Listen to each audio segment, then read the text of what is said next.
할렐루야, 권상국 목사입니다. 오늘은 구약의 33번째 책 미가서를 알아보고자 합니다. 첫 번째, 저자는 미가입니다. 그 뜻은 누가 여호와와 같느냐입니다. 그를 예루살렘 남서쪽으로 약 30km가량 떨어진 가드 모레셋 사람이라고 소개합니다. 1장 1절에 나와 있듯이 그는 이사야 선지자와 동시대에 사역했고 그의 예언은 이사야와 유사합니다. 예를 들어 이사야서 2장 2절에서 3절과 미가서 4장 1절에서 2절은 거의 동일한 단어를 사용합니다. 이사야는 유다와 예루살렘에 관해 말씀하고 미가는 사마리아와 예루살렘에 관해 말씀합니다. 사마리아는 북이스라엘의 수도이고 예루살렘은 남유다의 수도입니다. 미가서는 유다 왕들의 연대를 말하지만 이 말씀의 수신자들은 남유다와 북이스라엘입니다. 그는 남유다에서 북이스라엘의 멸망을 바라보면서 활동한 마지막 선지자이지요. 미가는 주로 평민들을 상대로 사역하고 이사야는 주로 왕실을 상대로 사역했습니다. 미가의 언어는 시적이고 율동적이며 음률이 고릅니다. 그의 문체는 소박하고 단순하며 솔직함으로 농부로서의 그의 배경을 드러낸 것으로 여겨집니다. 두 번째, 역사적 배경. 이사야와 마찬가지로 미가도 세계의 강국으로 군림했던 BC 8세기 후반의 위급한 시대에 그의 봉사를 수행했습니다. 그가 자기 나라에서 선지자의 봉사를 시작하였을 때 유다 왕 요담은 여호와 보시기에 정직히 행하였으나 그 백성들은 오히려 그 산당에서 제사를 드리며 분향하고 있었습니다. 요담의 아들이며 후계자인 아하스는 이방 사람의 가증한 일을 본받아 그 자녀를 불사르기까지 깊이 우상 숭배에 빠져 있었습니다.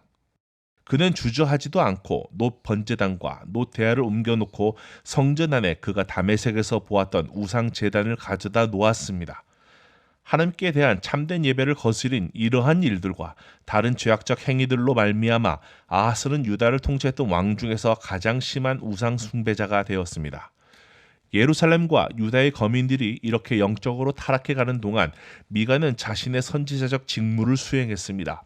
미가서의 내용은 위에 언급한 왕들이 통치하는 동안에 있었던 백성들의 도덕적, 신앙적 상태를 나타냅니다. 많은 사람들이 우상을 숭배하는 의식들에 빠져 있으면서도 겉으로는 하나님께 경배하는 전통적 제사를 준수하는 그 타협적인 태도 때문에 우상 숭배는 더욱 악화되었습니다. 하나님의 제사장들도 배도적 상태에 있었습니다. 그들은 백성들의 인기를 유지하기 위해 이교주의를 묵인하였으며 약탈을 일삼는 부유한 자들을 대항하여 빈곤한 자를 옹호하는 대신에 그들 자신도 탐욕스러운 정신에 사로잡혀 있었습니다. 그 나라의 범죄가 증가하므로 하나님의 심판이 틀림없이 이를 것이라고 참 선지자들은 예언하였으나 많은 거짓 선지자들은 이를 조롱하면서 좋은 때가 올 것이라고 공언하면서 백성들의 환심을 샀습니다. 거짓 선지자들은 또한 아브라함의 자손들은 하나님의 특별한 백성이기 때문에 하나님께서 결코 그들을 버리시지 않을 것이라는 기만적인 교리들로 백성들의 두려움을 진정시켜 백성들로 하여금 치명적인 영적 잠에 빠져들게 하였습니다. 귀족들과 지도 측은 사치스러운 생활에 몰두하고 있었습니다. 안락한 생활에 대한 열망 때문에 그들은 농민들을 무도하고 무자비하게 대하게 되었습니다. 탐욕 때문에 그들은 가난한 자들을 학대하였으며 합법적인 권리도 박탈하였습니다. 때때로 다행스럽게도 악한 왕의 뒤를 이은 아들이 선한 통치자가 되는 일이 있었습니다. 아하스의 뒤를 이은 히스기야는 그의 아버지가 우상 숭배에 몰두했던 만큼이나 하나님께 헌신적이었습니다. 히스기야가 이스라엘 하나님 여호와를 의지하였는데 그의 전후 유대 여러 왕 중에 그러한 자가 없었다. 그는 단호하게 그의 아버지의 배교를 원상태로 회복하고 유다의 도덕적 영적 상태를 개혁하며 우상 숭배를 폐지하고 자기 백성들이 하나님의 참된 경배에 돌아가도록 하였습니다. 이 일을 추진함에 있어서 그는 미가의 지지를 받았습니다. 모레셋 가드 사람이 자기 백성의 거의 메마른 마음의 밭에 진리의 씨앗을 뿌리기 위하여 평생을 바쳤던 극심한 투쟁은 열매를 맺기 시작했습니다. 개혁이 히스기야 치세의 특징이었습니다. 세 번째, 주제입니다. 이 책에는 뚜렷한 두 가지의 주제가 있습니다. 첫 번째, 백성들의 죄에 대한 정죄와 그 결과로 오는 포로가 되는 징벌. 두 번째, 이스라엘의 구원과 메시아 왕국의 영광과 기쁨. 미가서 전체를 통하여 위협과 약속, 심판과 자비가 엇갈립니다. 미가서의 서두는 사마리아와 예루살렘에 관한 묵시라고 시작되지만 그의 예언은 이스라엘보다는 유다를 더 많이 다루고 있습니다.